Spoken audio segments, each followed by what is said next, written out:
Hanya karena saya menyerahkan kertas kosong saat ujian masuk perguruan tinggi.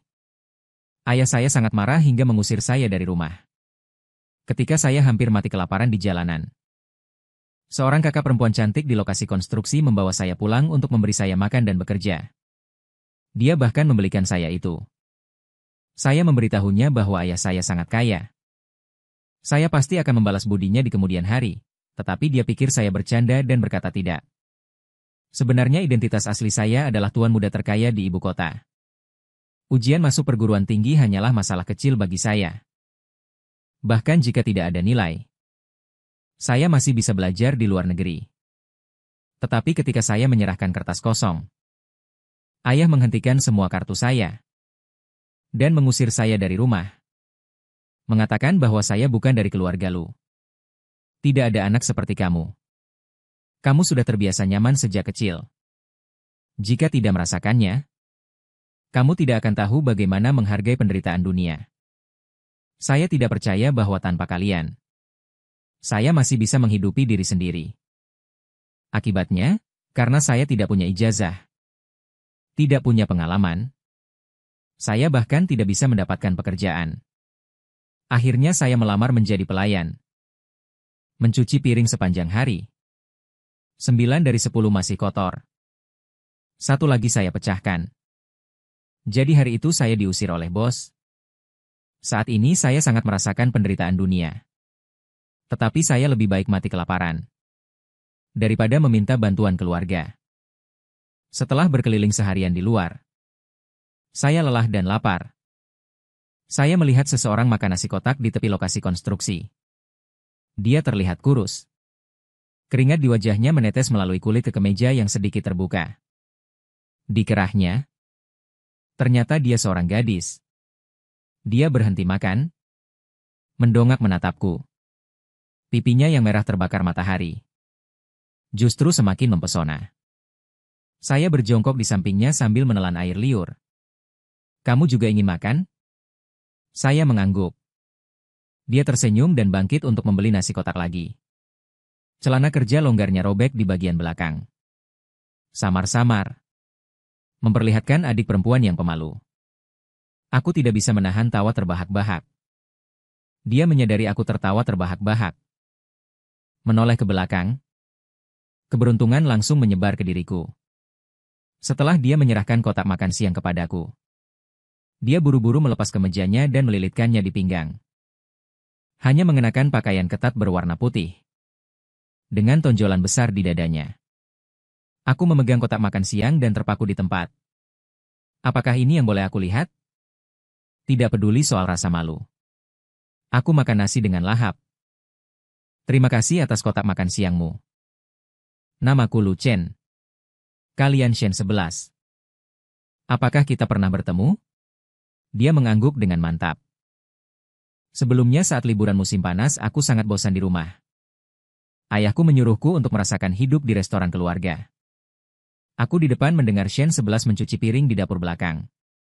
Saat itu interaksiku dengannya tidak banyak. Suatu hari tenaga di dapur belakang kurang. Aku pergi membantu. Aku ingat. Ternyata kamu. Aku makan sambil bergumam tidak jelas. Dia mengambil sepotong daging dari kotak makan siangnya. Shen 11? Aku mengingatmu. Ayahnya sangat kaya. Kebaikan kecilmu hari ini pasti akan aku balas berlipat ganda di kemudian hari. Dia menatapku dari atas ke bawah. Penampilan yang kotor. Dia tersenyum padaku. Tidak apa-apa. Hanya sekotak makan siang. Tidak perlu kau membalasku. Menunduk melihat noda minyak. Pakaian yang penuh noda membuatku menghela napas. Dengan keadaanku yang seperti ini sekarang. Dia tidak menyukaiku itu wajar. Untung saja dia tidak menganggapku penipu. Setelah menghabiskan kotak makan siang sampai bersih, dia akan meninggalkanku. Aku buru-buru maju dan menarik sudut bajunya. Itu, bisakah aku ikut denganmu? Aku tidak punya tempat tujuan. Dia tampak sedikit bingung. Tempat tinggalku lingkungannya sangat buruk. Tidak apa-apa. Lihatlah ketulusanku. Dia sedikit tersentuh. Dia berpikir sejenak dan akhirnya setuju. Tetapi orang sebaik dan tampak mudah ditipu seperti dia pasti mudah diintimidasi. Aku harus memeluk pahanya erat-erat. Menjaganya di sisiku. Agar dia tidak ditipu oleh orang jahat. Mengikutinya memasuki perkampungan kumuh yang berliku-liku. Meskipun aku sudah mempersiapkan diri secara mental. Tapi aku tidak menyangka lingkungan tempat tinggalnya akan seburuk ini. Lorong yang lembab dan sempit serta kamar kecil tanpa cahaya. Yang paling keterlaluan adalah toiletnya. Bahkan tidak ada pintunya. Tapi untungnya kamar kecil ini ditata dengan sangat bersih olehnya. Selimut dilipat dengan rapi. Barang-barang ditata dengan rapi. Dan ada satu dinding penuh buku. Aku mengelilingi ruangan yang lembab. Berdiri di depan pintu toilet. Itu, aku terlalu kotor. Bisakah aku mandi dulu? Mencari satu set spray. Membuat tirai kain di pintu toilet. Menutupi spray kotak-kotak biru yang lama. Bergoyang sedikit tertiup angin. Wah, kamar mandi dengan angin sejuk bertiup ke pantat. Sungguh pengalaman menarik lainnya dalam hidup. Itu, Shen 11. Apakah kamu punya pakaian yang lebih besar dan bersih untuk kupinjam? Dia memberiku sebuah t-shirt. Ini baru. Aku membelinya terlalu besar. Tidak pernah dipakai, tidak pakai celana dalam. Apakah ada yang baru? Setelah menanyakan pertanyaan ini, aku ingin menampar diriku sendiri.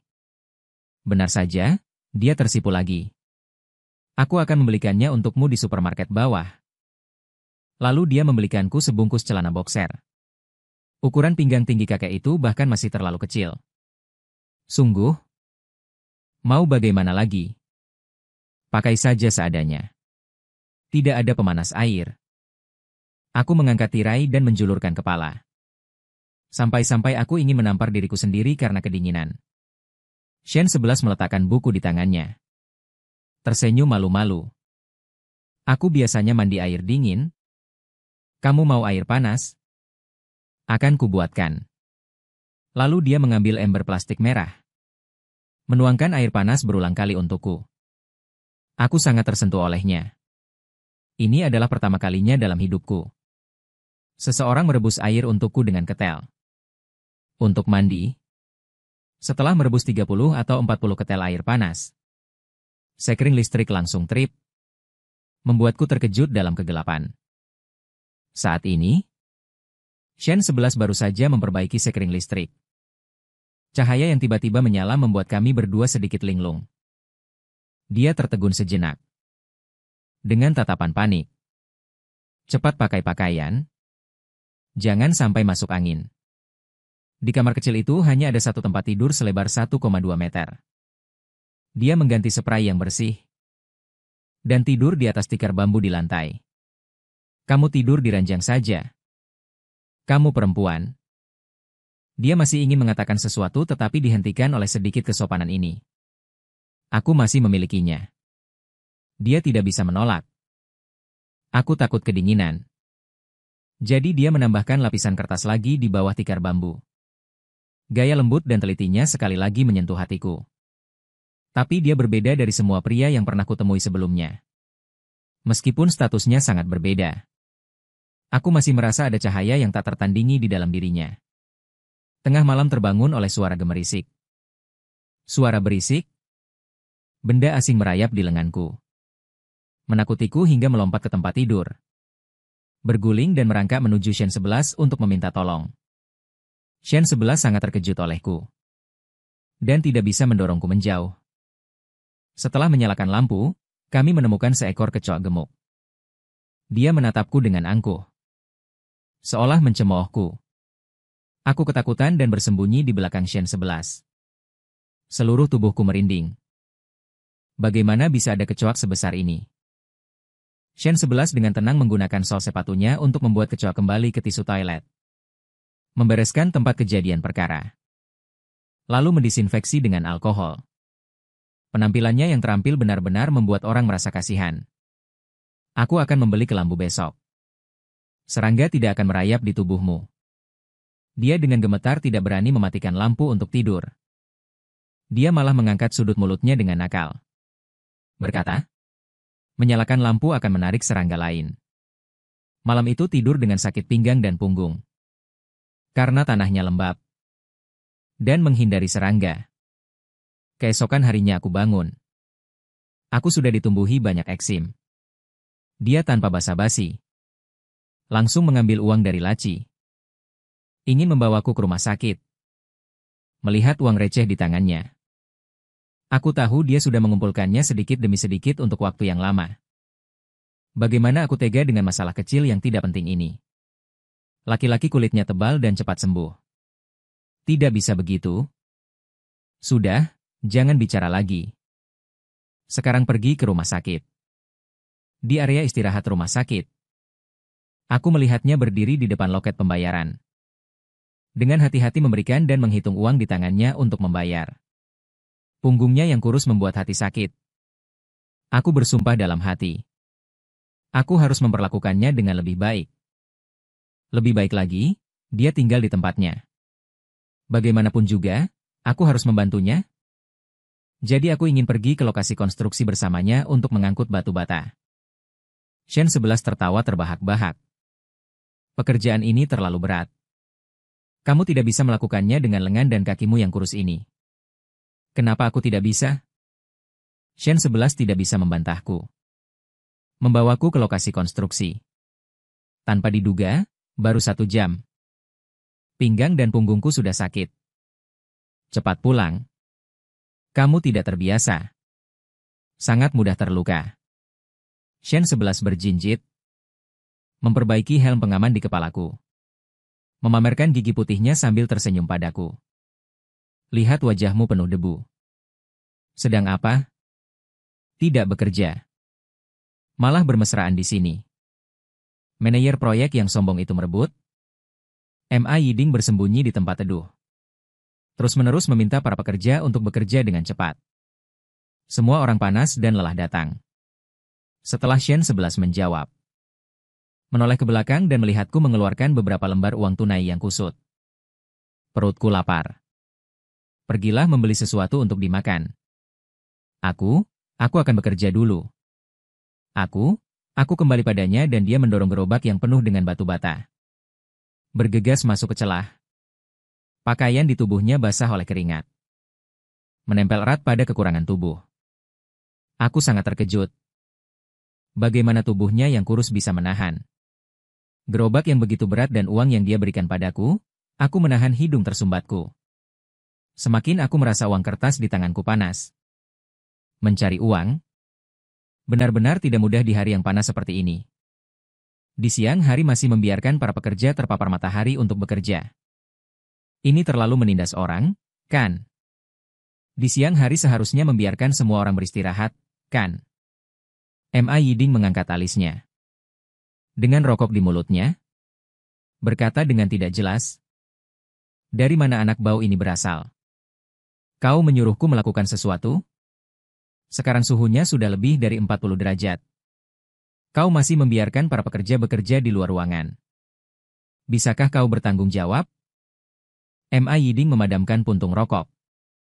Memperlihatkan deretan gigi kuning besar. Dengan ekspresi yang sangat menjengkelkan. Siapa yang tidak ingin bekerja, boleh pergi. Sekarang banyak orang membutuhkan uang. Pekerjaan apa yang tidak bisa dilakukan? Aku benar-benar sangat marah. Berjalan ke arah Ma Yiding dan merendahkan suara untuk memperingatkannya. Ayahku adalah Lu Jie.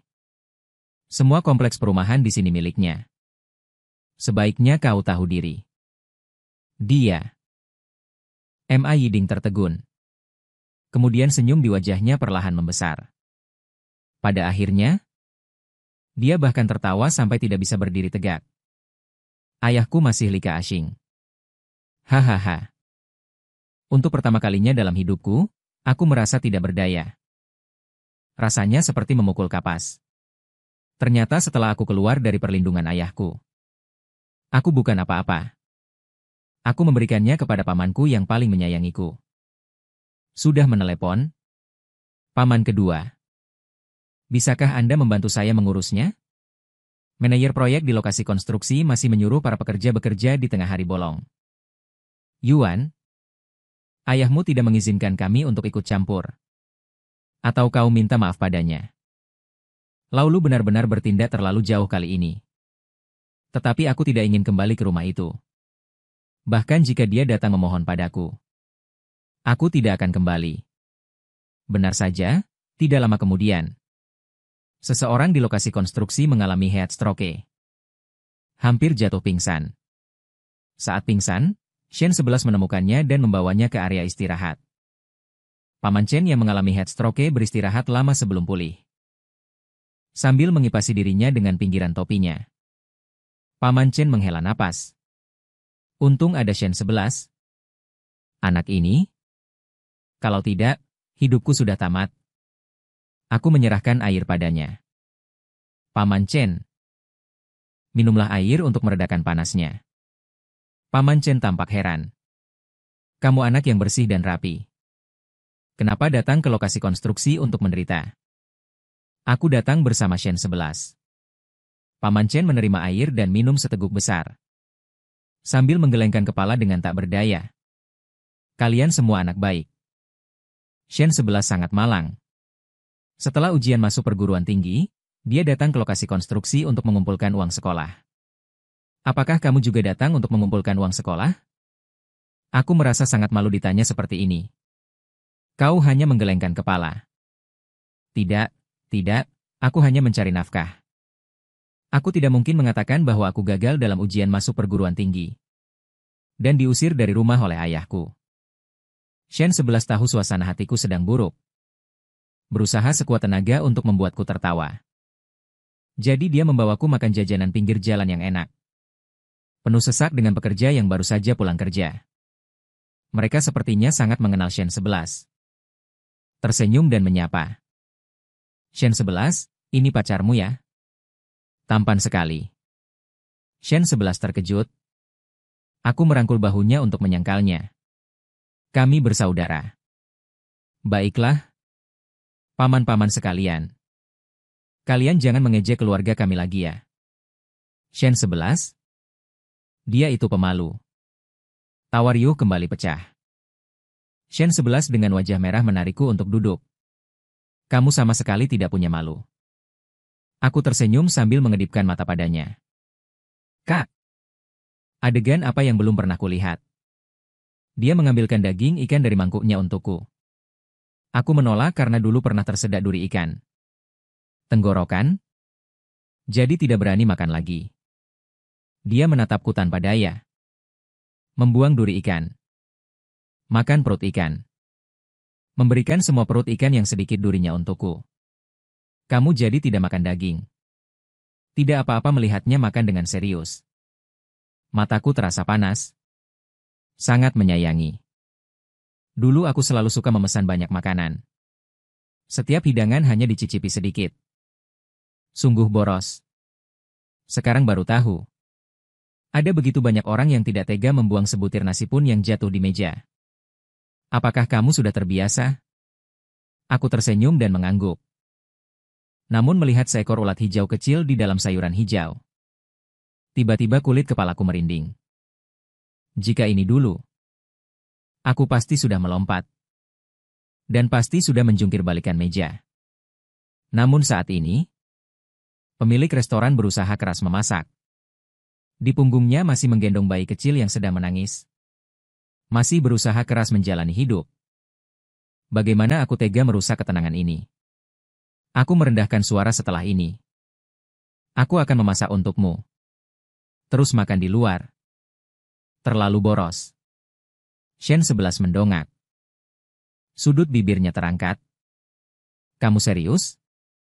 Lebih serius dari mutiara? Aku juga tidak tahu. Saat itu keberanian yang kubeli untuk mengatakan akan memasak untuk Shen 11. Sebelum ini, aku bahkan hampir tidak pernah masuk ke dapur di rumah. Aku juga pertama kali belajar mencatat pengeluaran dan menawar. Karena dana yang terbatas. Melihat Shen 11 bekerja begitu keras. Aku merasa sakit hati setiap kali membelanjakan uang. Masakan yang kubuat tidak enak. Tapi untungnya Shen 11 tidak pilih-pilih makanan. Dia bisa memakannya apa adanya. Dia tidak tega mengeluarkan uang untuk membeli celana baru. Jadi aku menambah lubang di celana kerjanya itu. Dia menahan tawa mengejekku yang menyedihkan. Pemandangan yang mengerikan. Tapi dia ingin memakainya setiap hari. Untuk meringankan sedikit bebannya. Aku dengan bangga membuat bekal makan siang. Untuk dijual di lokasi konstruksi. Agar cukup untuk pengeluaran sehari-hari kami. Lama-kelamaan, aku merasa seperti saling bergantung satu sama lain. Aku dibesarkan dengan dimanja. Seharusnya tidak terkejut dengan kebaikan-kebaikan kecil. Tapi melihat Shen 11 mencuci spray dengan bersih. Dengan sepenuh hati menjadikan semua ini begitu hangat. Hatiku terasa mati rasa. Terutama ketika melihatnya menghitung uang untuk memenuhi kebutuhan sehari-hari. Namun dia masih rela membelikanku AC bekas. Jangan boros. Tidak perlu AC di musim panas. Siapapun tidak akan bisa tidur nyenyak. Aku sering melihatmu menendang selimut karena kepanasan. Bagaimana jika kamu masuk angin? Aku tidak ingin tersentuh. Tapi dia selalu tersenyum padaku. Yang bisa kulakukan adalah saat dia pergi bekerja kasar. Aku membersihkan dan merapikan rumah. Membuka laci. Merapikan barang-barang yang berserakan. Namun tanpa sengaja menemukan kartu pelajar SMA-nya. Foto Shen 11 yang tersenyum ke arah kamera di kartu berukuran 2 inci yang menguning itu.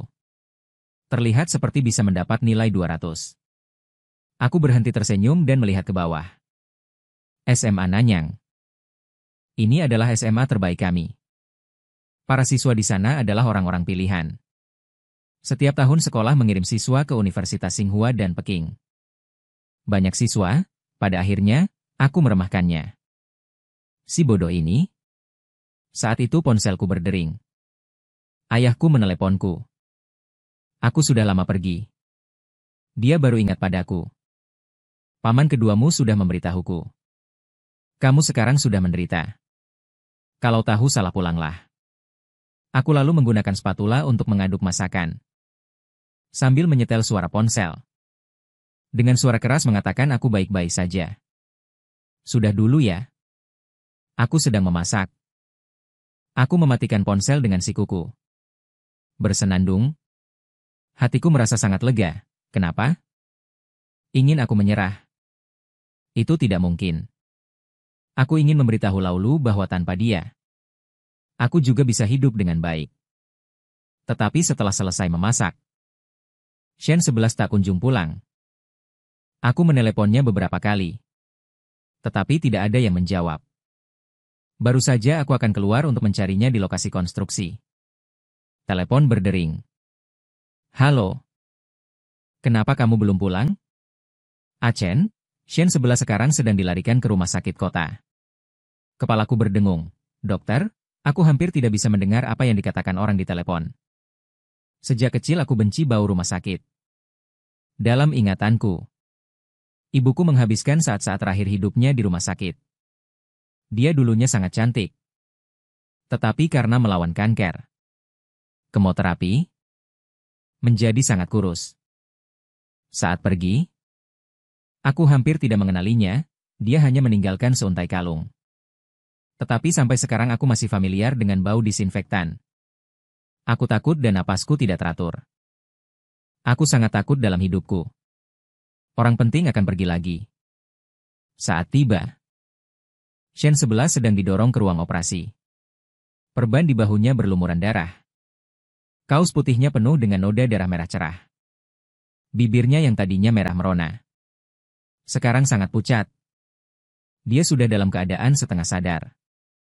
Shen 11? Dia mengangkat matanya menatapku dan membuka mulutnya.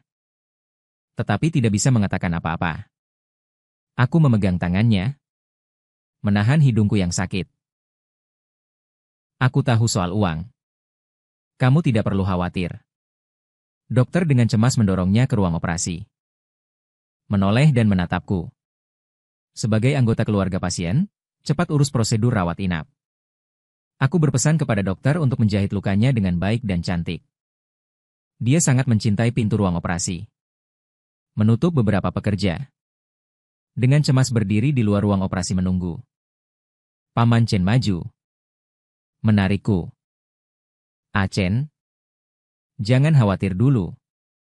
Shen 11 pasti akan baik-baik saja. Kenapa bisa jadi seperti ini? Padahal tadi pagi dia datang masih baik-baik saja. Paman Chen menampar dirinya sendiri 2 kali dengan keras. Air mata tua mengalir deras. Ini semua salahku. Jika bukan karena aku bersikeras memanjat perancah, Shen 11 tidak akan tertimpa baja karena menyelamatkanku. Paman Chen. Jangan begitu, aku menghela napas. Menggenggam tangan Paman Chen. Meskipun hatiku sakit, aku juga merasa kasihan pada orang tua di depanku ini. Paman Chen mengeluarkan uang receh yang terlipat rapi dari tasnya dan gemetar. Mengulurkannya kepadaku dengan tangan kiri. Ambil uang ini. Jika tidak cukup, aku akan mengumpulkan dari beberapa pekerja. Semua juga berkumpul. Masing-masing mengeluarkan uang dari saku mereka untukku. Aku terkejut. Orang-orang ini rela mempertaruhkan nyawa demi uang ini. Tetapi ketika orang lain membutuhkan, mereka tanpa ragu mengulurkan tangan. Sederhana dan tulus. Sementara ayahku di dunia bisnis, beberapa orang menyambutnya dengan senyuman yang menyanjung. Namun sebenarnya di permukaan tenang. Di balik layar bergejolak. Formal dan palsu. Aku menolak kebaikan semua orang. Terima kasih semuanya. Aku tidak bisa menerima uang kalian, aku akan mencari cara. Uang ini adalah hasil jerih payah mereka. Bagaimana bisa aku menerimanya? Aku mengeluarkan kalung yang ditinggalkan ibuku. Berencana untuk menjualnya di Pegadaian. Ibu, apakah kamu akan memaafkanku? Dia sangat penting bagiku, sangat penting. Kalung itu memancarkan aura yang mempesona di bawah sinar matahari. Ini adalah wajah ibu saya yang menemani saya selama bertahun-tahun. Pemilik Pegadaian adalah seorang wanita parubaya dengan bibir merah menyala. Dia melirikku dengan jijik. Mengambil kalung itu, dia mengamatinya dengan cermat dengan kaca pembesar. Kemudian tangannya bergetar. Memakai kacamata baca. Melanjutkan penelitian. Berapa harganya? Dia meletakkan kaca pembesarnya. Mendongak dan menatap mataku dengan cahaya cerdas. Kalungmu ini tidak berharga. Harga pasar hanya sekitar 5 atau 6 ribu. Ini barang bekas? Aku akan memberimu 3 ribu. Ini adalah kalung berlian custom yang dirancang oleh Beyoncé. Hanya ada satu di dunia yang bernilai jutaan. Anda sekarang memberitahu saya 3 ribu? Bos wanita itu terbatuk 2 kali dan tampak malu. Terus melihat dengan kaca pembesar. Cepat. Saya butuh uang mendesak. Dia mengangguk. Berdiri. Tunggu sebentar. 5 menit kemudian, polisi masuk dan mengepungku. Kami menerima laporan. Anda dicurigai melakukan pencurian. Silakan ikut kami ke kantor polisi. Aku menatap bos wanita itu. Dia memelototiku. Akulah yang melapor ke polisi. Dari mana kalung ini berasal? Itu belum pasti. Aku tidak ingin menimbulkan masalah. Aku benar-benar sialan. Ini adalah barang peninggalan ibuku. Nama ibuku adalah Shen Shui. Namaku Lu Chen. Nama ayahku adalah Luluyan. Saya meletakkan semua dokumen identitas di atas meja. Anda bisa memeriksanya. Sekarang teman saya dirawat di rumah sakit. Menunggu uang penyelamat ini. Apa maksud kalian mengurungku di sini? Saat kata-kata itu baru saja diucapkan, pintu rumah sakit dibuka. Ayahku berdiri dengan wajah pucat. Aku. Kamu, keluar dari sini. Aku mempertaruhkan tubuh dan pikiranku. Ibuku, aku mengangkat tanganku dan menampar wajahku. Di depan dokter, kamu berani menggadaikan barang peninggalan ibumu. Apa kamu tidak waras? Tamparan itu. Aku menampar telingaku. Aku mendongak dan melihat sekilas ekspresi menyayangiku di matanya. Seketika aku membencinya. Aku sudah dewasa. Aku berhak mengurus barang-barangku sendiri. Aku membawanya keluar untuk mengurus barang-barang pribadiku. Tidak, tidak. Bukannya aku menyuruhmu menggadaikan barang-barang ibumu. Aku menatapnya dengan mata merah. Untuk pertama kalinya aku membentaknya. Dengan nada tinggi. Temanku sekarang terbaring di rumah sakit. Dalam bahaya antara hidup dan mati. Itu karena tas yang dia dapatkan di proyek terbengkalai itu. Mandor tidak mau membayar biaya pengobatan dan tidak memberikan kompensasi. Ini adalah dosa yang kamu perbuat. Aku menebus dosa untukmu. Ayahku mengangkat tangannya lagi. Tetapi terkejut melihat kebencian di mataku. Aku mengambil kalung dari tangannya dan berjalan keluar. Aku menarik napas dalam-dalam. Tidak menoleh ke belakang. Bukankah kamu bilang tidak ada yang peduli pada ibuku? Maka jangan pedulikan aku juga. Aku tetap menggadaikan kalung itu. Memberikan uang kepada temanku untuk mengobati lukanya. Operasinya berhasil. Dia tidur dengan tenang di kamar rumah sakit. Napasnya teratur. Banyak jahitan di bahunya. Meskipun ada bekas luka, dia tetap tampan hingga membuat orang tidak bisa mengalihkan pandangan. Aku menelan ludah. Dengan lembut mencium pipinya. Merasa mendapat keuntungan besar. Setiap hari ada pekerja yang datang menjenguk. Dia membelikannya beberapa buah. Tetapi semuanya aku yang makan. Shen 11 kadang-kadang melihat bekas luka di bahunya di cermin. Berusaha menghiburku. Bekas luka juga keren. Aku memelototinya dengan kesal. Kamu masih bisa tertawa. Dijahit dengan begitu banyak jahitan. Hatiku sakit sekali. Dia bertanya dari mana aku mendapatkan biaya pengobatan yang mahal? Aku bilang aku meminjamnya. Jadi kamu harus cepat sembuh dan menghasilkan uang. Kembalikan padaku. Aku tahu karakternya. Jika aku mengatakan yang sebenarnya, dia pasti akan merasa sangat bersalah. Jika aku tidak membiarkannya membayar kembali, dia juga tidak akan tenang untuk beristirahat dan memulihkan diri. Demi membayar kembali uangku, dia secara aktif bekerja sama dengan perawatan dokter. Pemulihan tubuhnya sangat cepat. Akhirnya dia bisa keluar dari rumah sakit. Jahitan lukanya bagus. Aku membelikannya krim penghilang bekas luka. Setelah dioleskan, tidak terlalu terlihat. Matahari terbenam menyinari tubuhnya yang kurus. Bayangan kami berdua tumpang tindih di tanah. Lokasi konstruksi terlalu berbahaya. Jangan pergi ke sana. Aku akan mencuci piring untuk menghidupimu. Shen 11 menepuk pundakku. Tersenyum sangat cerah. Apakah kamu bercanda? Kamu bisa tidur 2 kali hanya dengan mencuci 4 piring. Lupakan saja. Aku merasa sedikit malu karena tatapannya. Dengan cepat mengalihkan pandangan. Tidak mungkin. Pria dan wanita tidak boleh bersentuhan langsung. Tapi kamu jelas-jelas mencium pipiku saat aku tidur. Bagaimana dia tahu? Bisakah aku pindah ke planet lain untuk hidup? Tidak apa-apa. Seumur hidup juga cukup singkat. Aku mengabaikan kata-katanya. Tubuh. Mencoba mencari alasan untuk diriku sendiri. Maka kamu juga tidak boleh menatap anak laki-laki seperti itu. Kenapa Erlengzi masih memaki orang? Kenapa masih lari? Jika aku tidak lari lagi, pikiranku tidak akan bisa disembunyikan. Aku tidak peduli dia memanggilku di belakang. Kenapa aku tidak lari? Dia malah mengungkit masa lalu denganku. Tapi danau di hatiku. Juga sedikit beriak mengikuti angin malam musim panas. Apa yang harus dilakukan? Sepertinya aku benar-benar menyukainya. Dia datang bulan. Ini sebenarnya bukan sesuatu yang layak dibicarakan.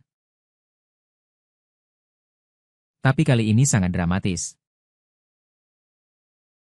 Tanpa persiapan sedikit pun. Masa datang bulannya tiba tanpa peringatan. Tepat ketika aku bangun dan mencuci muka. Saat aku melipat selimut. Melihat noda merah samar di spray, aku merasa sedikit canggung. Di sini dia terkejut. Menoleh dan melihat noda darah di celana tidurnya. Seketika seluruh tubuhnya terasa meledak, aku akan menanganinya sendiri. Jangan sentuh, dia ganti celana tidur. Dengan cepat. Melepas spray? Rasanya ingin mencari lubang untuk bersembunyi. Aku bisa merasakan betapa malunya dia. Aku rasa aku harus menghilang dari sini sekarang. Tapi ruangan ini sangat kecil. Aku tidak punya tempat untuk bersembunyi. Aku melihatnya mengamuk. Tidak berani bersuara. Berdiri di sudut. Hei hei. Si bodoh ini pasti memujiku dalam hati. Sekarang tahu kan kalau aku juga pria hangat yang perhatian. Melihat dia tidak berbicara.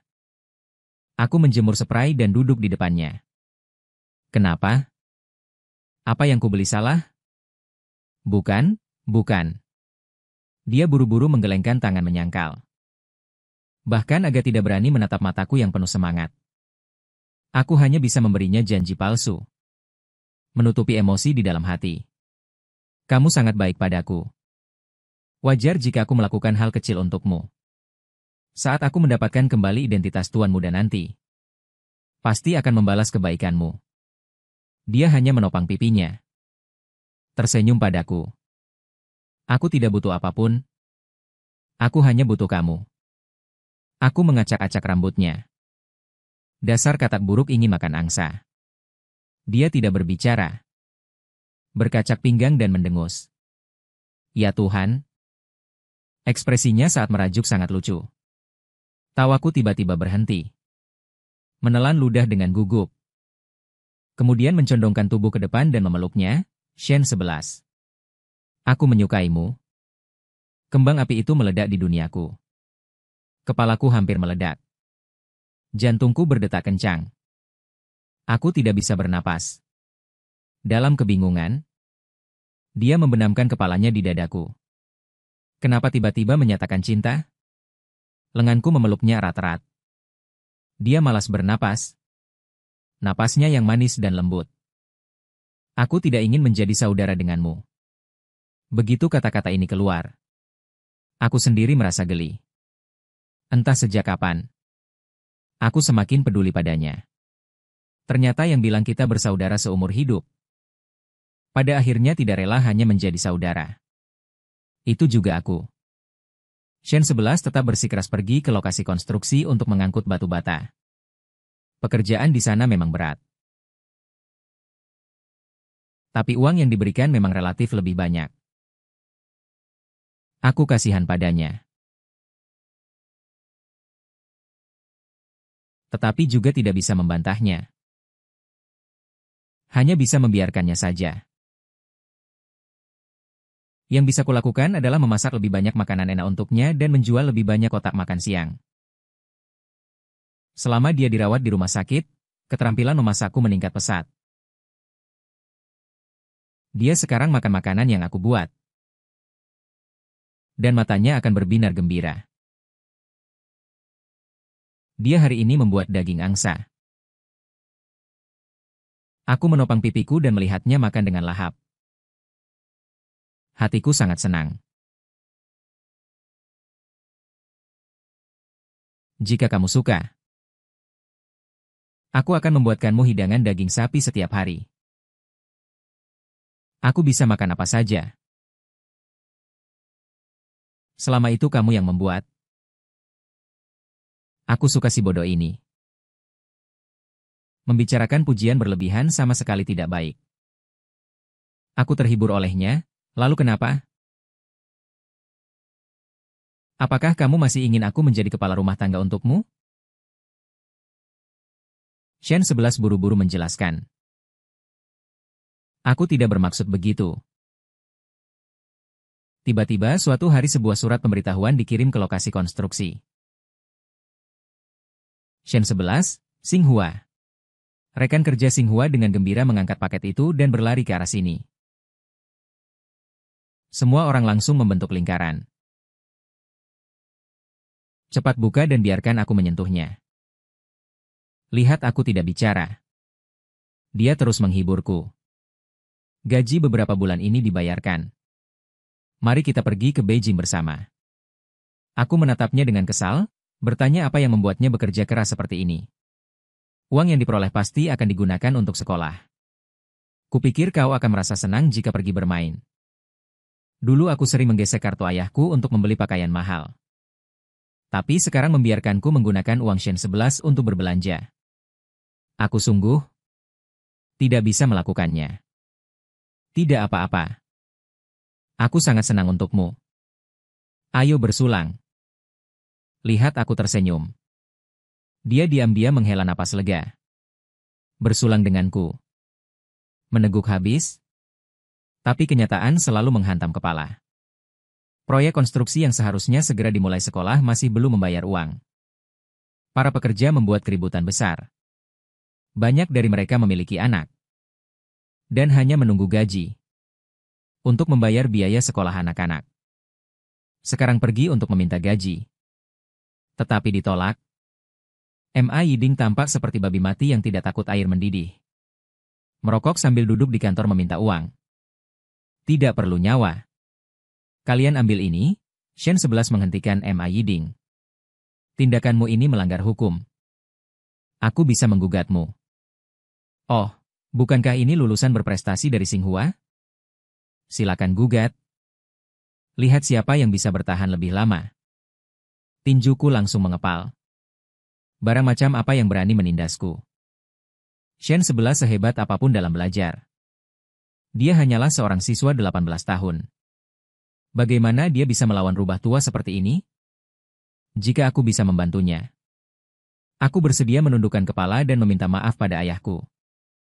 Bahkan bersujud pun aku rela. Telepon baru saja tersambung.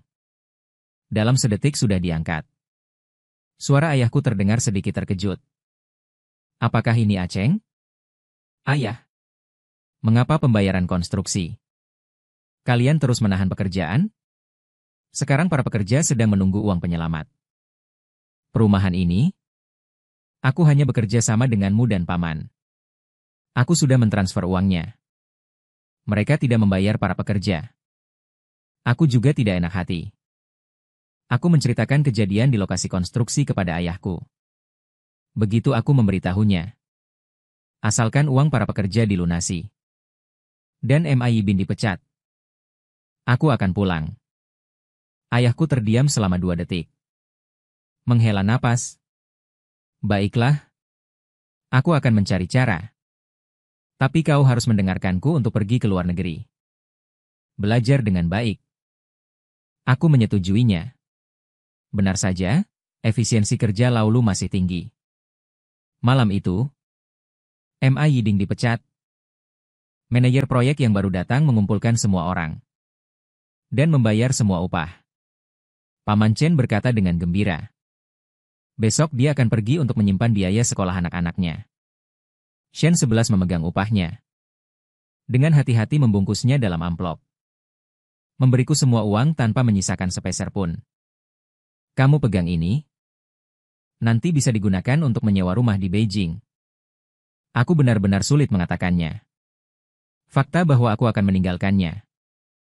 Terutama melihat matanya yang penuh dengan kelembutan dan cinta yang membara untukku. Dan harapan untuk masa depan. Aku mungkin tidak pergi ke Beijing. Kenapa? Dia sedikit mengernyit. Menatapku dengan serius saat berbicara. Aku akan pergi ke luar negeri. Tangan Shen 11 terkulai. Ekspresi senyum paksa di wajahnya. Membuat hatiku sakit. Jadi ayahmu benar-benar Lu Jie? Apakah dia datang ke sini untuk merasakan kehidupan selama ini? Juga kau akan menjalani kehidupan yang lebih baik setelah kembali ke kehidupanmu yang semula. Dia berbicara dengan kacau dan bertentangan dengan hatinya. Namun air mata diam-diam mengalir di matanya. Shen 11? Jangan seperti ini. Dia tersenyum. Tanpa sadar menghindar dari sentuhan bibirku. Tidak apa-apa. Aku tidak serapuh yang kau kira. Dia menutup pintu. Meninggalkan? Aku di kamar, dulu begitu bangga. Seperti aku.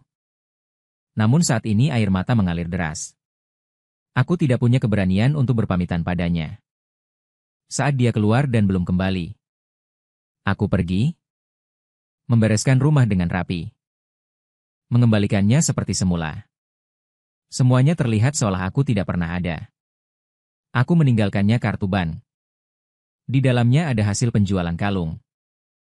Sisa uang? Uang ini seharusnya cukup. Dia bisa dengan tenang fokus pada akademisi selama 4 tahun di universitas. Dia tidak seharusnya bekerja di lokasi konstruksi di bawah terik matahari. Dia seharusnya memiliki langit yang lebih luas. Kembali ke rumah. Aku bisa melihat bintang kesedihan di wajah ayahku. Dia menyuruh kepala pelayan menyiapkan banyak makanan yang aku suka. Namun hidangan lezat ini terasa hambar di mulutku. Aku bahkan mulai merindukan warung pinggir jalan. Rasa minyak selokan. Lihatlah, kau jadi kurus selama pergi. Ayahku secara khusus meminta dibuatkan kamar untukmu. Ayahku menjadi jauh lebih lembut. Mungkin juga ingin memperbaiki hubungan kita. Bel berdering saat ini. Aku buru-buru meraih ponsel. Nama Shen 11 berkedip di layar. Aku akan mengangkat telepon. Membawa ponsel ke kamar. Dengan hati-hati mengangkat telepon. Lu Chen, hatimu sangat kejam. Bahkan jika ingin pergi. Tidak mengatakannya. Aku tidak punya keberanian untuk menjawabnya. Tenang saja. Aku tidak akan mengganggumu. Halo. Aku sudah menyerahkannya ke polisi. Mereka akan segera mengembalikannya padamu. Shen 11 berbicara kepadaku dengan nada dingin seperti ini untuk pertama kalinya. Aku ingin pergi dan berbicara dengannya tetapi dia sudah mematikan telepon. Ayahnya tidak pergi untuk mengambil telepon, dia sudah menutup telepon. Dia pasti sangat kecewa padaku. Aku tidak bisa membiarkannya pergi dengan kesalahpahaman tentangku. Aku ingin pergi dan menjelaskannya langsung kepadanya. Tentu saja tidak. Dengan kesalahan ini sekarang. Aku kembali ke meja makan. Dengan kasar memasukkan 2 suap nasi ke dalam mulutku. Sambil menggertakkan gigi berkata, aku tidak ingin belajar di luar negeri. Ayahku sangat marah hingga membanting sumpitnya, tidak mau belajar. Apa yang ingin kamu lakukan? Memberontak? Aku bilang aku ingin pergi ke Beijing. Aku ingin masuk Tsinghua. Ketika aku mengucapkan kalimat ini, ayahku hampir terkejut. Tetapi dia tetap terharu hingga meneteskan air mata. Profesor Yuan ternyata adalah putra Lu Jie. Jangan khawatir. Ayah pasti akan mencarikan guru terbaik untukmu. Begitulah. Ayahku mengatur seorang guru terbaik dengan banyak pujian untukku. Awalnya kupikir seorang profesor tua botak. Tanpa diduga, dia adalah pria tampan yang tersenyum dengan sangat cerah. Guru Fang Yuan adalah lulusan terbaik dari Universitas Peking. Semua siswa di bawah bimbingannya diterima di universitas ternama. Belajarlah dengan giat bersama guru. Ayah. Percaya padamu, ayahku memberiku dorongan semangat. Lalu menutup pintu ruang kerja dan mundur. Aku tersenyum canggung. Halo. Guru Fang. Mari kita mulai. Fang Yuan mengangkat alisnya. Sebelum membuka buku catatan dan mulai mengajar. Tetapkan dulu tujuan kecil untuk dirimu sendiri. Guru. Menurut Anda, bisakah saya masuk Tsinghua? Fang Yuan tertawa karena marah. Otakmu korslet ya? Kamu pikir semua orang bisa masuk Tsinghua? Aku berpikir. Sepertinya Shen 11 tidak terlalu sulit untuk masuk Tsinghua.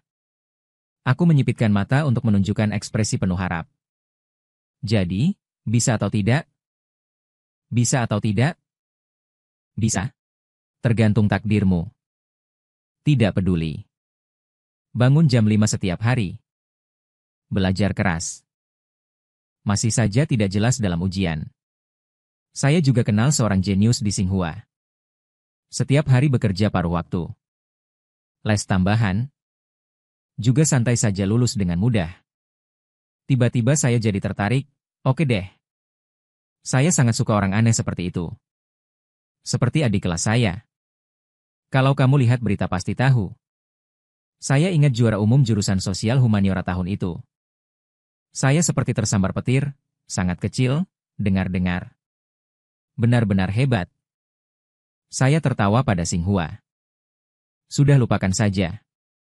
Orang yang menyerahkan kertas ujian kosong saat ujian masuk perguruan tinggi. Saya tertawa karena marah. Saya menyerahkan kertas kosong. Bukannya saya tidak bisa. Nilai saya juga tidak paling jelek. Baiklah. Saya tidak peduli. Kamu harus memasukkan saya ke Tsinghua. Fang Yuan menganggap ini sebagai kesulitan terbesar dalam karirnya sebagai guru les. Tumpukan buku latihan saya ada di depan saya. Menutup ruang belajar. Camp mulai mundur, belum lagi Fang Yuan. Meskipun terlihat tidak serius, tapi tetap punya kemampuan. Belajar dengan metodenya lebih mudah dimengerti daripada yang diajarkan guru di sekolah. Di depan ayah saya, dia adalah instruktur emas yang sangat serius. Di depan saya, saat saya mengerjakan latihan, dia sering mengirim pesan WeChat dengan cewek-cewek seksi. Saya juga sesekali bertanya tentang kabar Shen 11. Berusaha mengetahui keadaannya sekarang. Bagaimana keadaan Shen 11 di Tsinghua sekarang? Fang Yuan mengoreksi pekerjaan rumah saya, sambil mengobrol santai dengan saya. Kemanapun dia pergi, dia adalah orang terpilih. Wajahnya juga cantik. Lumayan banyak. Cowok-cowok menyukainya. Tiba-tiba hati saya terasa sesak. Saya menopang pipi sambil melihat keluar jendela. Lalu, apakah dia punya pacar sekarang? Sepertinya dia baru saja diputuskan. Hahaha. Fang Yuan berbicara sambil tertawa terbahak-bahak. Saya tertegun. Ada sesuatu yang lucu? Siapa lagi yang bisa meninggalkannya? Kudengar itu cinta pertamanya. Sangat menyakitinya. Tapi dia memang bodoh. Aku menyarankannya untuk berkencan beberapa kali di universitas. Dan segera melupakan patah hati, tapi dia tidak mendengarkan. Dia sangat merindukan cinta pertamanya. Dia pasti sangat tampan. Tak kusangka dia punya pacar begitu dia pergi ke universitas. Pria yang meninggalkannya pasti juga sangat hebat. Dia tidak banyak bicara. Tapi dia pasti tampan. Kudengar dia seorang pencuci piring. Air yang baru saja ku minum hampir menyembur keluar. Fang Yuan dengan cepat memberiku tisu. Kau juga merasa tidak masuk akal, kan? Aku bilang bagaimana mungkin dia menyukai pencuci piring. Dia menjadi bodoh karena belajar. Jadi pada akhirnya dia sangat terluka. Cinta pertama itu, entah kenapa membuatku merasa jauh lebih baik. Aku benar-benar tidak senang melihatnya dianiaya. Kau senang karena tahu dirimu memiliki tempat yang sangat penting di hatinya. Apa yang kau tahu? Kau bajingan playboy yang menggoda semua gadis. Jangan merusaknya. Aku tidak puas menentang Fang Yuan. Anak ini tidak peduli. Urusan cinta tidak perlu tergantung pada satu pohon. Ingat, karena perempuan itu tua dan tepat. Dan tidak mendengarkan bacaan sutra oleh kura-kura. Setelah 1 tahun bimbingannya, nilai-nilaiku meningkat pesat. Dalam ujian simulasi aku langsung mendapat 689 poin. Skor ini seharusnya tidak masalah untuk masuk Tsinghua. Ayahku dengan gembira sudah mulai menyiapkan jamuan makan malam keluarga untukku. Mengundang paman kedua dan yang lainnya untuk datang makan bersama. Aceng, kita sukses? Dia langsung mendapat 689 poin dalam ujian simulasi. Benar-benar ikan asin yang membalikan badan. Ayah, aku tidak suka mendengar kata-katamu. Nilai-nilaiku juga lumayan dulu. Tidak sampai menjadi ikan asin, kan? Laulu tersenyum lebar. Dan pertama mengangkat gelas. Benar, benar. Kalau begitu mari kita doakan agar Aceng sukses dalam gaokao. Aku sangat senang. Diam-diam menjelajahi forum kampus Tsinghua. Menemukan semangat Dewi kampus. Setiap kali aku masuk, aku bisa melihat foto terbaru Shen 11. Hasil ujian kali ini membuatku merasa jarakku dengannya semakin dekat. Tapi Fang Yuan selesai melihat kertas ujianku. Tersenyum sinis. Jangan sombong. Soal ini anak SMP juga bisa. Kadang-kadang ketika aku melihat Fang Yuan berbicara dengan nada mengejek, aku ingin memukulnya beberapa kali. Tapi demi dia yang cerewet, aku menahannya. Tidak bisakah kau memberiku sedikit dorongan? Jika aku tidak bisa masuk Tsinghua, aku akan membunuhmu. Fang Yuan mengangkat alis. Obsesimu pada Xinghua benar-benar agak dalam. Kau tahu apa? Setelah mengulang 1 tahun, Gaokao tiba sesuai jadwal. Setelah Gaokao, aku merasa aku telah menyelesaikan peristiwa penting dalam hidup. Aku benar-benar diterima di sekolah dekat Xinghua. Meskipun tidak sebaik Xinghua, tapi itu juga universitas unggulan. Ayahku sudah merasa seperti leluhur membakar dupa tinggi. Aku masih merasa sedikit kecewa. Fang Yuan secara tak terduga sedikit lebih lembut. Bahkan menghiburku bahwa tidak masuk Xinghua juga tidak memalukan. Lagi pula, soal tahun ini sangat sulit. Kau masih diterima di universitas unggulan. Lumayanlah. Aku dan Xinghua ditakdirkan untuk tidak berjodoh. Tapi jodohku dengan Shen 11 belum berakhir. Tahun ini adalah untuk memperpendek jarak dengannya. Aku tidak menyalahkannya karena memblokirku. Lagi pula, aku punya banyak waktu untuk menghadapinya secara langsung di masa depan. Aku ingin pergi ke Beijing mencarinya, bukan sebagai pencuci piring. Juga bukan sebagai tuan muda. Tapi aku sendiri yang masuk kota. Setelah aku menetap di sekolah, aku mendapat kabar tentang keberadaan Shen 11 dari Fang Yuan. Pergi ke sekolahnya untuk mencarinya, dia baru saja selesai kelas. Mengikuti kerumunan keluar dari gedung pengajaran. Tidak peduli siapapun, dia masih seperti ini. Dia tidak melihatnya. Rambutnya juga menjadi lebih panjang dan memutih. Tapi karena sering berada di ruang belajar mandiri, anak laki-laki di sekitar lewat dan tidak bisa menahan diri. Menoleh padanya beberapa kali. Mata marah kembali memohon. Itu dia. Gadis-gadis di halaman kami, Shen 11, sangat cantik. Sayang sekali keluarganya agak miskin. Awalnya aku senang mendengar mereka memuji Shen 11. Aku marah mendengar kalimat ini. Kenapa jika keluarganya miskin? Mungkinkah keluargamu lebih kaya dari keluargaku? Tidak ada yang boleh meremehkanku. Setelah aku membentak, beberapa anak laki-laki itu berjalan menjauh seolah melihat orang gila. Aku berjalan menuju Shen 11, semakin dekat aku dengannya. Detak jantungku semakin panik. Aku telah membayangkan adegan reuni yang tak terhitung jumlahnya. Tapi tidak menyangka dia berbalik dan pergi saat melihatku. Aku terpaku di tempat melihat punggungnya. Membeku lalu berbalik. Berbalik dan berjalan ke arahku. Dia meraihku tanpa sepatah kata pun. Tiba di dekat petak bunga yang sepi. Melipat tangannya. Mendongak. Aku tidak akan pergi ke luar negeri untuk belajar. Ya Tuhan. Kenapa dia menjadi begitu sensitif? Dia dulunya jelas-jelas bodoh. Aku berdeham pelan. Kemudian memutuskan untuk tidak pergi. Jadi kata-kata pria tidak bisa dipercaya. Selalu mengatakan satu hal dan melakukan hal lain, melihatku tidak berbicara. Dia bertanya lagi padaku. Lalu kenapa kamu datang hari ini? Mendengar ini, aku menjadi bahagia. Menyeringai padanya.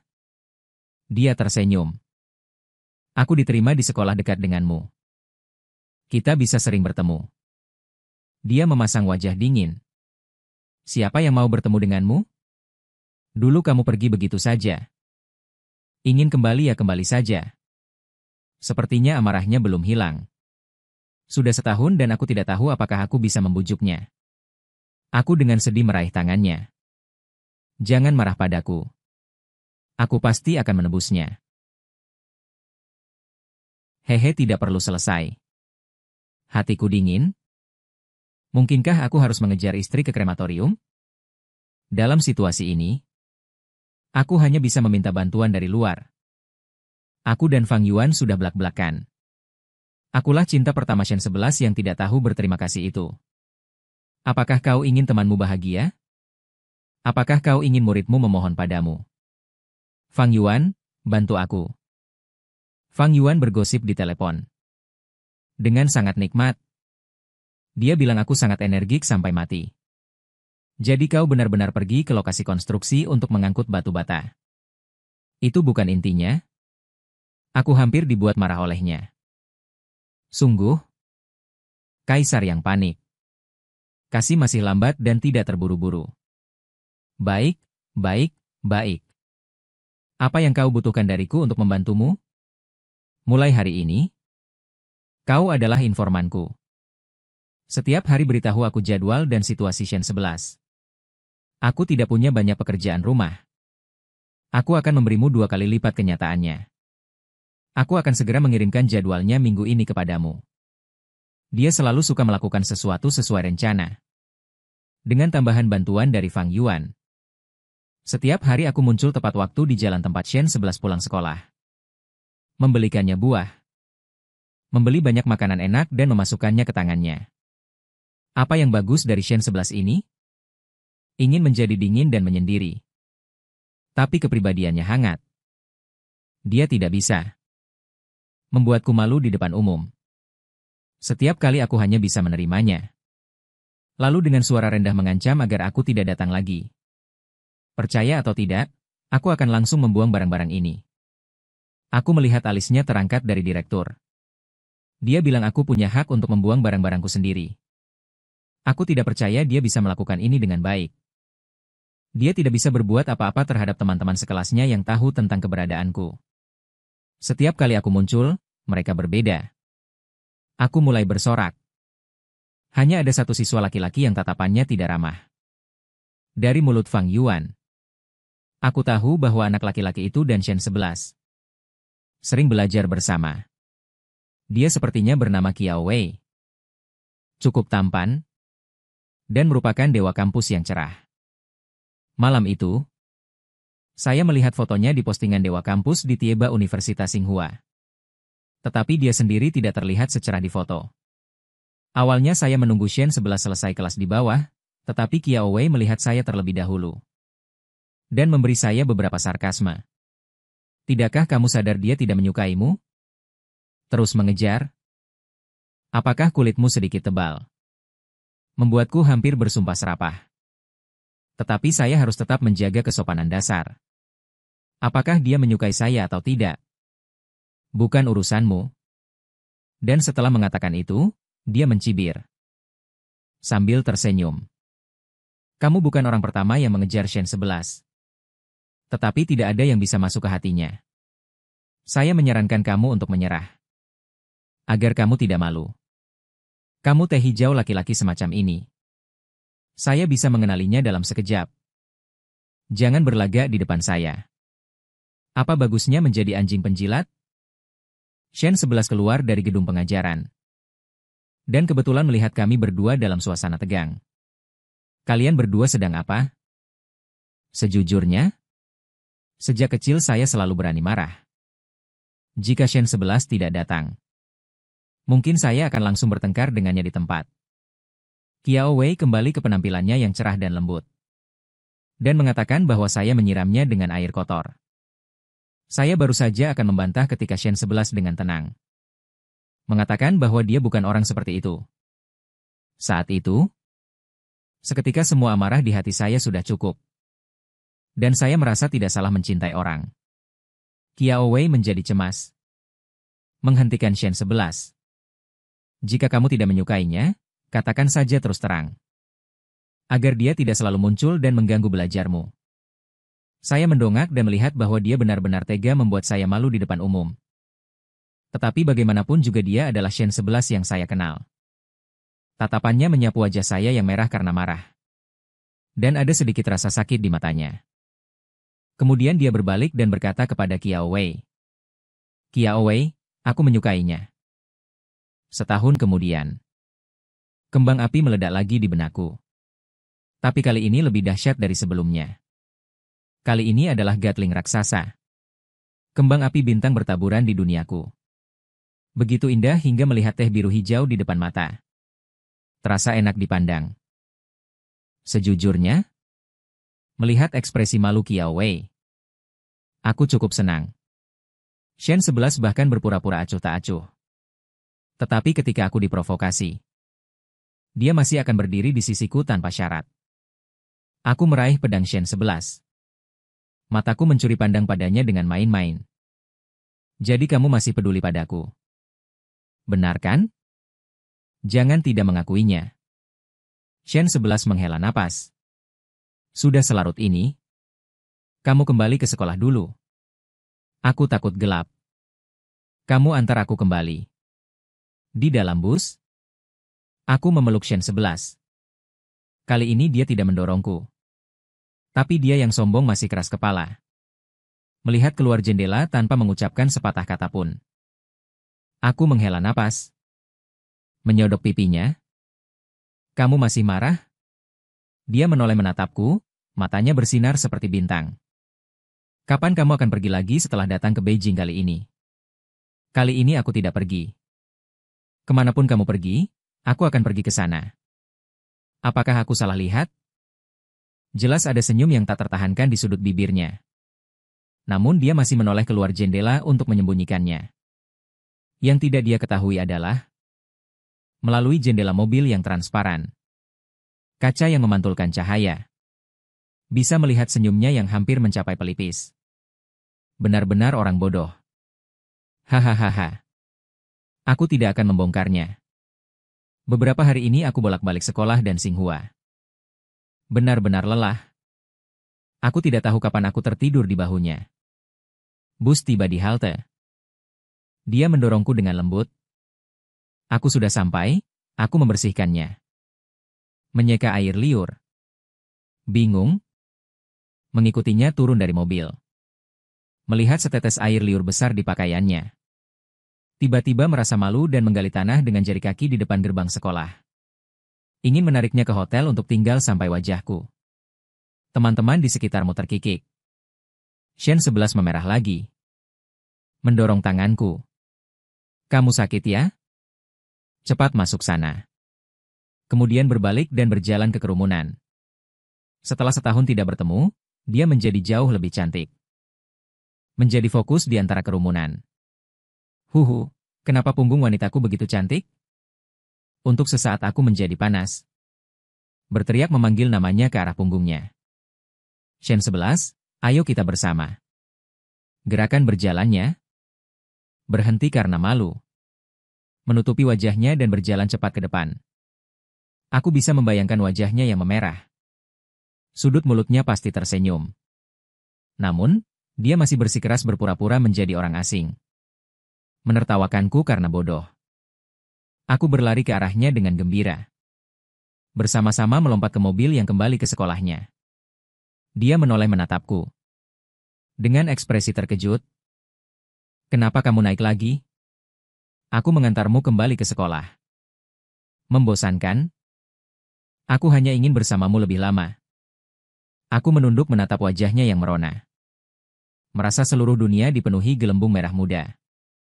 11 akhirnya menarikku keluar dari daftar hitam. Ketika aku menemukan berita ini, aku berteriak kegirangan di asrama. Membuat teman sekamarku terkejut. Lingkaran pertemanannya akhirnya terbuka untukku. Meskipun tidak ada konten. Semuanya promosi forum akademis yang membosankan. Selamat. Aku buru-buru mengiriminya WeChat. Hehe, sedang apa?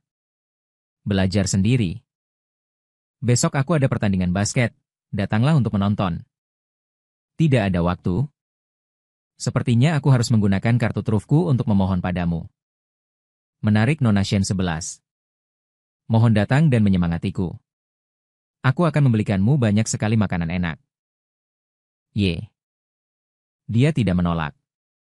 Keesokan paginya, aku menyisir rambutku menjadi yang paling keren. Berganti dengan seragam bola baruku. Bercermin berulang kali. Aku harus menjadi orang yang paling keren di lapangan. Dia datang. Menyiapkan sekotak besar minuman energi dan handuk ring untukku dan rekan satu tim. Harus dikatakan dia cukup perhatian. Rekan-rekan satu tim menggodaku. Gadis ini lumayan. Sudah punya pacar belum?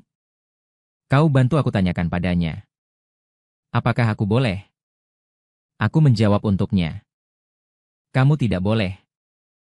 Hantu. Setelah aku berganti seragam bola. Detak jantungku berhenti sejenak saat melihat Shen 11. Lalu segera menariknya ke sudut. Siapa yang menyuruhmu memakai rok pendek ini? Siapa yang mengizinkanmu memakai pakaian yang begitu bagus? Hanya aku yang bisa melihat mereka. Dia menunduk dan melihat rok super pendek yang dikenakannya. Menurutku tidak apa-apa. Aku menurunkan tasku. Membuka resleting. Memberikan pakaian olahragaku padanya. Ganti, dia menatapku tanpa daya. Lalu tertawa terbahak-bahak. Kapan menjadi begitu mendominasi? Aku memeluknya. Aku tidak peduli, mata mereka semua akan tertuju padamu. Aku cemburu. Baik, baik, baik. Dia mengenakan seragam olahragaku. Celana pendek yang normal pun menjadi celana sepanjang 8/9. Dia jelek sekali. Tidak punya keberanian untuk melompat. Untuk menyemangatiku. Aku dan rekan satu tim menahan tawa. Rasa kepemilikanmu cukup kuat ya. Aku melihat Shenxin dengan ekspresi kesal di luar lapangan. Suasana hatiku sangat baik. Senyum di bibirku tidak bisa ditahan. Pertandingan berlangsung sengit. Tim lawan mengejar skor. Saat pertandingan hampir berakhir, saya melakukan lemparan 3 angka yang sempurna. Dan langsung menentukan kemenangan. Saat pertama kali, saya menoleh ke arahnya. Ingin berbagi kebahagiaan saat ini dengannya. Semua orang bilang kalau cowok setelah melempar bola, orang pertama yang dilihatnya adalah orang yang paling disukainya. Saya sangat setuju. Setelah turun dari lapangan, saya berlari ke arahnya sambil tersenyum bodoh. Dia memberikan handuk kepadaku. Sudut bibirnya terangkat membentuk senyuman. Kuakui, sempat terpikat olehmu. Teman-temanku mengerumuni dan mendorongku ke hadapannya. Dengan mudah menciumnya. Wajahnya memerah. Aku mendorong teman-teman yang menonton dan membuat keributan. Tidak takut membuat masalah. Makna mendalam antara laki-laki dan perempuan. Tertawa panjang. Saat aku perempuan, aku membuat keributan. Hatiku. Beberapa perbedaan ini, sinar matahari terbit menyinari rambutnya. Seluruh tubuhnya diwarnai dengan lingkaran cahaya. Dia seolah-olah masih bermimpi. Tetapi detak jantung yang berpacu memberitahuku bahwa semua ini bukan mimpi. Aku menunduk menatapnya yang tersenyum. Jangan hiraukan mereka, mereka hanya bercanda. Wajahnya merah merona. Seperti tomat matang di ladang. Aku tidak berkata apa-apa. Membungkuk dan mencium pipinya. Saat itu membeku. Hanya terdengar teman-teman bersorak. Wajahnya sangat merah. Sore musim panas itu. Matahari terbenam sangat hangat. Angin sepau-sepai menyapu wajah. Cinta sangat manis. Di hari ulang tahunku. Awalnya aku ingin pergi ke Xinghua setelah kelas untuk menjemput Shen 11 bersama. Tetapi ketika aku masih di kelas, melalui jendela aku melihat sosok yang familiar. Shen 11 berdiri di luar kelas. Melambai padaku. Isyarat agar aku mendengarkan pelajaran dengan seksama. Anak laki-laki di kelas mulai berbisik. Teman sekamarku mendorongku. Tersenyum penuh gosip. Siapa dia? Pacarku? Kapan kamu mulai berkencan? Panjang? Kenapa Piao ini tidak pernah terlihat di sekolah? Teman sekamar King Hua mengutuk. Kata-kata kotor. Apakah kamu mati mengenaskan di kehidupan sebelumnya? Sangat beruntung di kehidupan ini. Bel kelasku berdering. Aku berlari ke arah Shen 11. Langsung menariknya ke dalam pelukanku. Kenapa kamu datang? Shen 11 tersenyum dan menarikku menjauh. Menemanimu merayakan ulang tahun. Ayo pergi makan enak. Dia pasti sudah memilih dengan hati-hati. Memilih restoran barat dengan dekorasi retro. Aku bahkan menggodanya. Apakah aku merindukan warung pinggir jalan? Kenapa kamu berpikir untuk membawaku makan makanan barat? Fang Yuan berkata. Ulang tahun harus romantis. Aku dan kamu tertawa terbahak-bahak karena dia. Si bodoh ini benar-benar mengatakan apa adanya? Fang Yuan tahu kami berdua bersama. Malah merasa lega. Syukurlah. Kalian berdua cepatlah berkencan. Kamu mengobrol denganku tentang intelijen setiap hari. Dia mengambil pengalaman dariku setiap hari. Pelayan yang menjengkelkan menyajikan makanan. Suasana di sekitar musik dan lampu sangat bagus. Aku dan dia mengangkat gelas dan minum sedikit anggur merah. Melihatnya tersenyum padaku. Rasanya seperti berada di dalam mimpi. Dulu pernah ke banyak tempat. Tempat yang lebih mewah dari ini tidak ada. Kebahagiaan kali ini. Setelah makan, Shen 11 menyerahkan kotak hadiah kepadaku. Buka dan lihat apakah orang jujur ini akan menyiapkan hadiah. Itu pasti ide Fang Yuan. Dia tidak punya ide bagus seperti itu. Dia tersenyum dan membuka hadiahnya.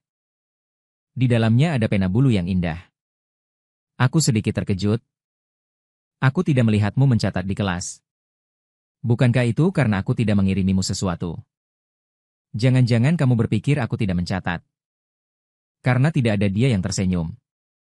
Benar-benar logika seorang wanita baja. Apalagi yang bisa dilakukan? Tentu saja sambil tersenyum berkata. Suka. Selesai menonton film, dia ketinggalan bus terakhirnya kembali ke sekolah. Aku dan Shen 11 saling berpandangan. Aku menunduk menatapnya.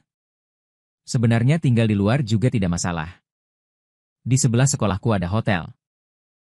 Dulu hanya mendengar dari teman sekamar. Aku belum pernah menginjakkan kaki di sini.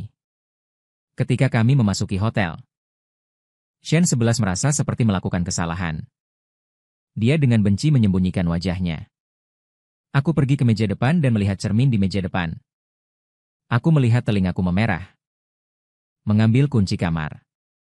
Kami berdua diam-diam masuk ke lift. Diam-diam masuk ke kamar. Ketika kami berdua berada di dalam satu ruangan. Ketika aku melihat tempat tidur besar itu. Perasaan sesak yang mematikan itu muncul. Hanya ada satu cermin di kamar itu. Tidak apa-apa. Bukankah kita sudah pernah berada di satu ruangan sebelumnya? Meskipun aku berkata begitu. Dia tidak punya niat buruk. Tapi pikiranku penuh dengan mosaik. Aku menyalakan TV. Menelan ludah. Kalau begitu aku mandi dulu. Baik. Aku mengambil jubah mandi dan masuk ke kamar mandi. Melihat wajahku yang memerah di cermin. Aku merasa sedikit tidak berguna. Entah kenapa. Setelah setahun tidak bertemu, dia memiliki semacam kelembutan fatal yang membuatku panik. Apakah dia sudah dewasa? Setelah selesai mandi, aku melihat Shen 11 mimisan. Mencari tisu di mana-mana.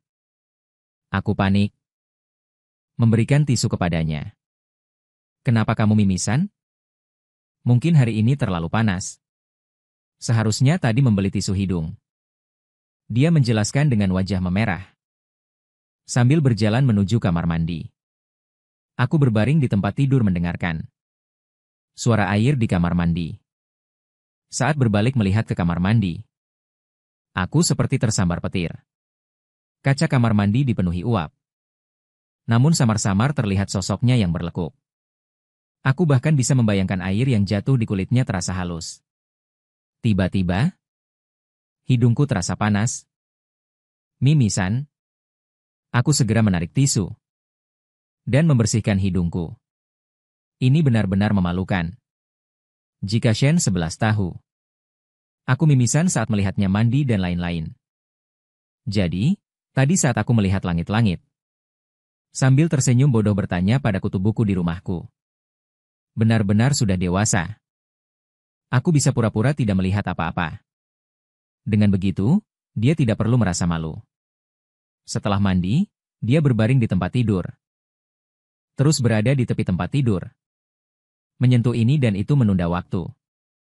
Tidak berani naik ke tempat tidur. Biasanya sangat arogan. Kenapa sekarang jadi sangat kecil? Aku tertawa dalam hati. Tiba-tiba berbicara, entah di hotel ini ada hantu atau tidak. Kudengar di hotel ini ada orang meninggal. Dia buru-buru berbalik dan melompat ke tempat tidur. Kebetulan dia melihatnya. Aku tersenyum jahat penuh kemenangan. Kapan kamu belajar menakut-nakuti orang? Dia meninjuku. Tapi aku menggenggam tangannya erat-erat. Melihat matanya yang lembut. Aku tak tahan untuk mendekat ke bibirnya yang hangat. Pada saat itu, sentuhan pertama memicu kembang api di benakku. Seperti membuka pintu ke dunia baru. Dia yang penakut dengan gugup mencengkeram kerah bajuku. Seluruh tubuhnya gemetar. Matikan lampunya. Malam itu aku tidak tidur lama. Shen 11 harus bangun untuk kelas pagi. Untung, aku ada kelas siang. Bisa mengantar Shen 11 kembali ke sekolah lalu kembali. Tapi terkadang takdir memang suka mempermainkanku. Kami bertemu ayahku di depan pintu hotel. Pertama aku melihat mobil ayahku. Lalu melihat wajah ayahku yang tersenyum sinis. Ayah, kenapa kamu datang? Begitu Shen 11 mendengar. Dia buru-buru melepaskan tanganku. Lalu dengan sopan menyapa.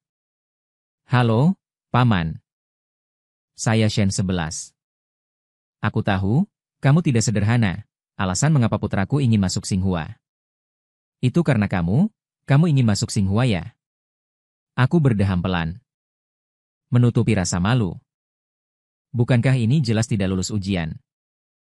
Maka kami bertiga saling berpandangan dan duduk di restoran. Ayahku masih bergaya kuno. Langsung bertanya apa pekerjaan orang tuanya. Dan apa rencana setelah lulus? Orang tua saya sudah meninggal. Hanya saya sendiri, hatiku tiba-tiba sakit. Di bawah meja, aku menggenggam tangannya. Setelah lulus, saya akan mempertimbangkan untuk bekerja di media sebagai jurnalis. Ayahku menyesap teh. Tersenyum. Menjadi jurnalis itu sangat berat. Apakah kamu sebagai seorang gadis perlu bekerja keras seperti itu? Akan lebih baik jika menikah dengan suami yang baik. Ayah. Aku mencoba menghentikan. Ayahku melanjutkan. Tetapi dia menghentikanku dengan tangannya. Begini saja. Setelah kamu lulus, langsung datang ke perusahaan saya. Gaji. Kamu yang tentukan, waktu kerja. Terserah kamu. Shen 11 tersenyum tipis. Berkata dengan rendah hati. Paman, saya belajar jurnalistik. Saya ingin menekuni industri media di masa depan. Saya tidak terlalu tertarik dengan pengembangan real estate yang dilakukan perusahaan Anda. Kalau begitu, saya rasa kamu dan putraku tidak cocok.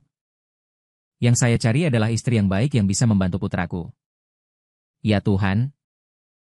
Ayahku tersayang. Apakah kamu ingin aku tidak bisa menikah?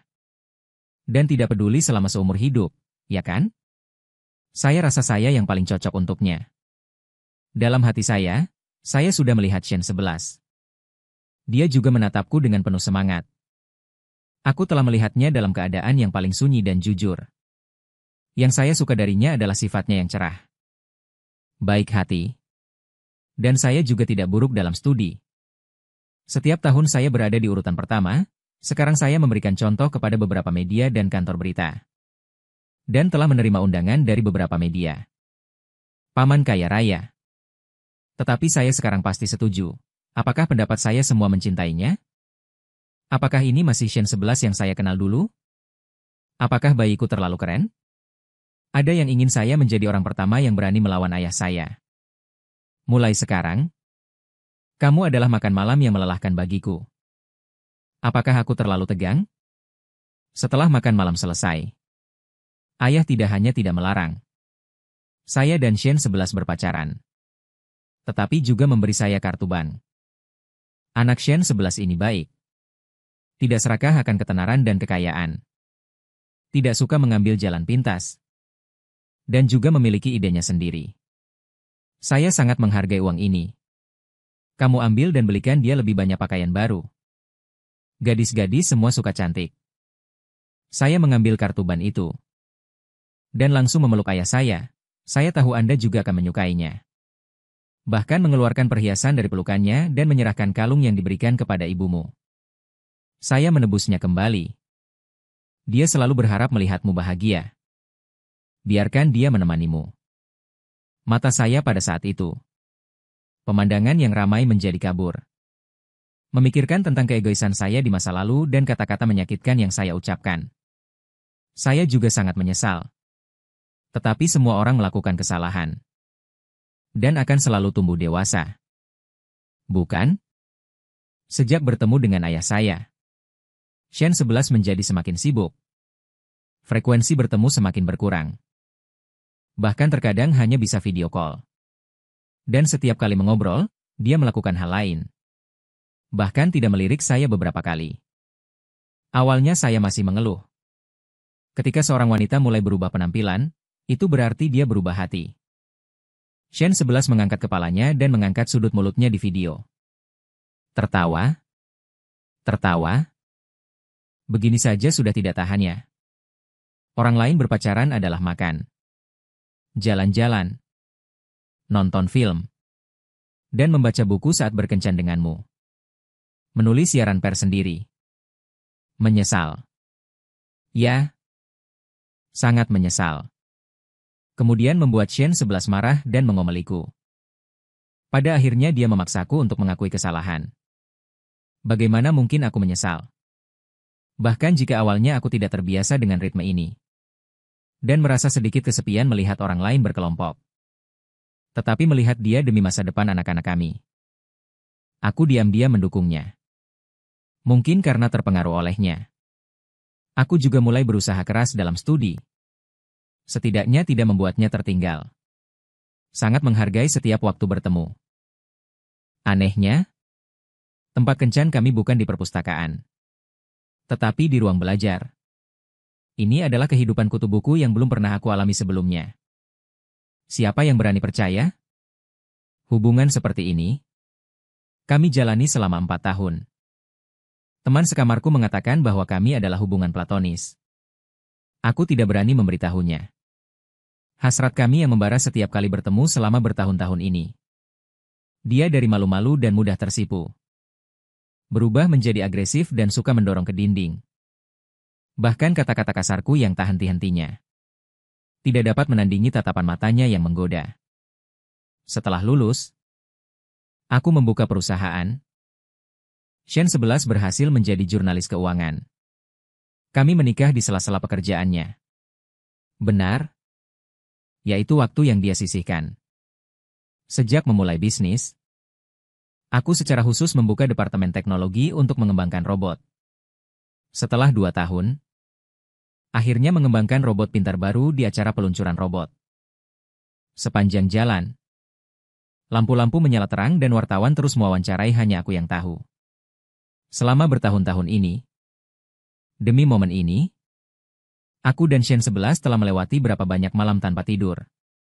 Saat acara peluncuran akan segera dimulai, Shen 11 belum datang. Aku pergi mencarinya di depan gerbang pabrik.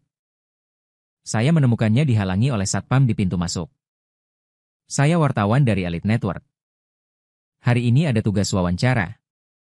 Biarkan saya masuk. Satpam menghentikannya. Saya sudah sering melihat orang seperti Anda. Konferensi seperti ini tidak bisa masuk tanpa surat undangan. Aku tidak tahan sedikit pun. Langsung menghampirinya dan merangkul bahunya. Kemudian tersenyum tipis pada satpam. Terima kasih atas kerja kerasmu. Dia istri saya. Bisakah Anda membiarkan kami masuk sekarang? Satpam itu menatapku dengan tatapan kosong. Dan buru-buru membuka pintu. Tentu saja, kalau saja Nyonya Lu mengatakannya lebih awal. Aku akan membiarkanmu masuk. Di luar sangat panas. Terima kasih. Aku membawa Shen 11 ke ruang istirahat. Merapikan pakaianku di depan cermin. Sudah kubilang biarkan aku menjemputmu. Kau bersikeras untuk datang sendiri. Dan surat undanganmu hilang. Aku tidak ingin orang lain tahu bahwa aku istrimu. Begitu. Aku tidak bisa melakukan wawancara dengan baik. Jika aku mewawancarai, mereka akan melihatku berjuang begitu lama. Dan aku bahkan tidak bisa memasang dasi dengan benar. Dia menghela napas dan berjalan ke arahku. Biarkan aku melakukannya. Aku menunduk dan melihat senyum di sudut bibirnya. Kau memakai parfum yang kuberikan padamu hari ini. Tapi aku sudah memasangkan dasimu. Hampir waktunya, aku tidak membiarkannya selesai bicara. Menyandarkannya ke pintu dan menatapnya sambil tertawa. Sebelum aku naik ke panggung. Tidakkah kau akan memberiku stempel penyemangat? Dia menahan dadaku. Jangan. Aku baru saja memakai lipstik. Alasan. 5 menit kemudian, Shen 11 berdiri di kamar mandi. Dengan marah, bukan lipstik, lipstikmu sudah basah semua. Apa kau tidak takut keracunan? Racun aku juga capek. Peluncuran robot pintar sudah dimulai. Dia melangkah maju ke depan panggung. Menerima kilatan lampu dan sambutan meriah. Dia berdiri di bawah panggung dan melihatnya. Malam ini dia juga sangat cantik. Rambut panjang bergelombang diikat dengan elegan dengan gaun malam pas badan. Menonjolkan sosoknya yang menawan. Sulit untuk menghubungkannya dengan gadis kecil yang mengangkat batu bata di lokasi konstruksi bertahun-tahun lalu. Jika bukan karena dia yang menemaniku melewati masa-masa sulit itu, aku tidak akan melihat pencapaianku saat ini. Saat aku selesai menyampaikan pidato pembukaan, para wartawan sudah selangkah lebih maju. Mengajukan pertanyaan kepadaku. Tuan Lu, ceritakan mengapa Anda ingin merancang robot rumah tangga serbaguna? Aku tertawa pelan. Kemudian dengan tenang menjawab. Karena istriku tidak suka melakukan pekerjaan rumah. Seluruh aula gempar. Shen 11 juga terkejut. Memperingatkanku dengan gerakan bibir. Jangan katakan itu. Tuan Lu, istri Anda sangat beruntung. Saya ingin tahu apakah Nyonya Lu hadir hari ini. Mataku menyapu ke arahnya, dia buru-buru menggeleng. Aku tahu dia selalu suka bersikap rendah hati. Aku tertawa. Dia datang. Tapi dia pemalu jadi tidak nyaman untuk muncul. Dia sepertinya menghela napas lega. Wawancara mencapai titik klimaks. Shen 11 sama sekali tidak bisa masuk ke depan untuk mewawancaraiku. Sengaja memanggilnya. Shen 11? Wartawan ini? Apakah ada yang ingin Anda tanyakan?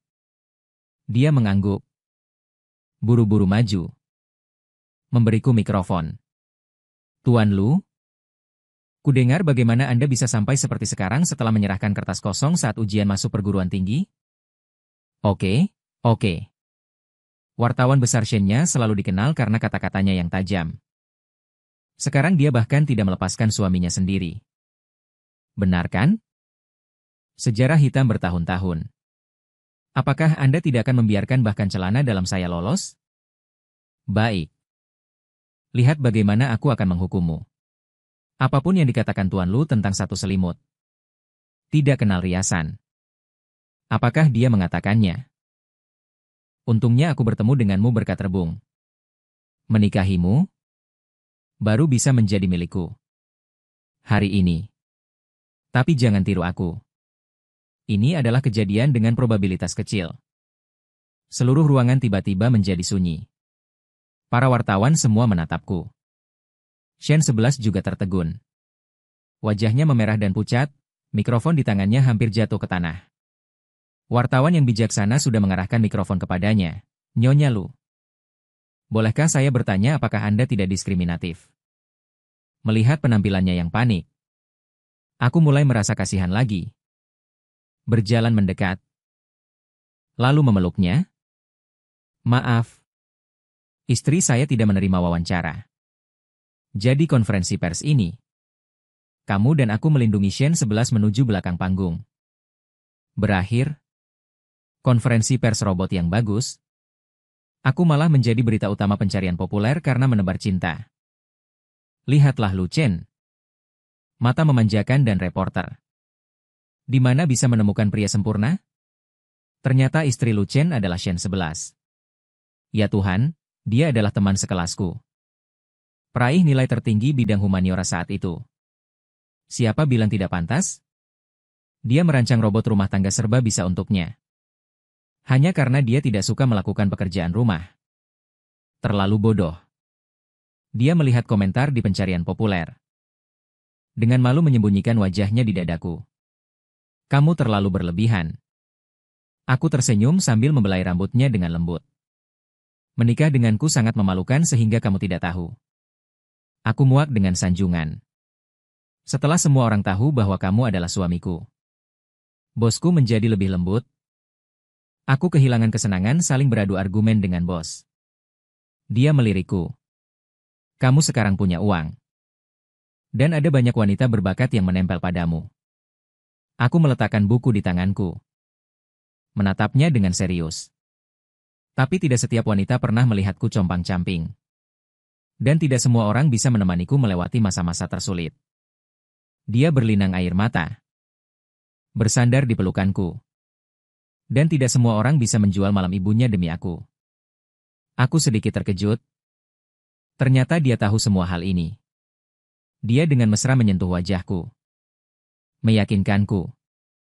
Aku tidak akan melepaskannya. Ternyata cinta. Pertaruhan ini ditakdirkan untuk menang pada pandangan pertama padanya. Hari itu, matahari sangat terik. Dia membawaku pulang di pinggir jalan. Matahari terbenam di barat. Sosoknya kurus dan indah. Jika seorang putra kaya jatuh cinta pada Cinderella adalah sebuah perjudian, maka aku adalah seorang penjudi yang tidak melihat chip. Tapi untungnya Tuhan tidak pernah membiarkanku kalah. Sampai saat ini, seluruh teks telah selesai. Terima kasih sudah menonton.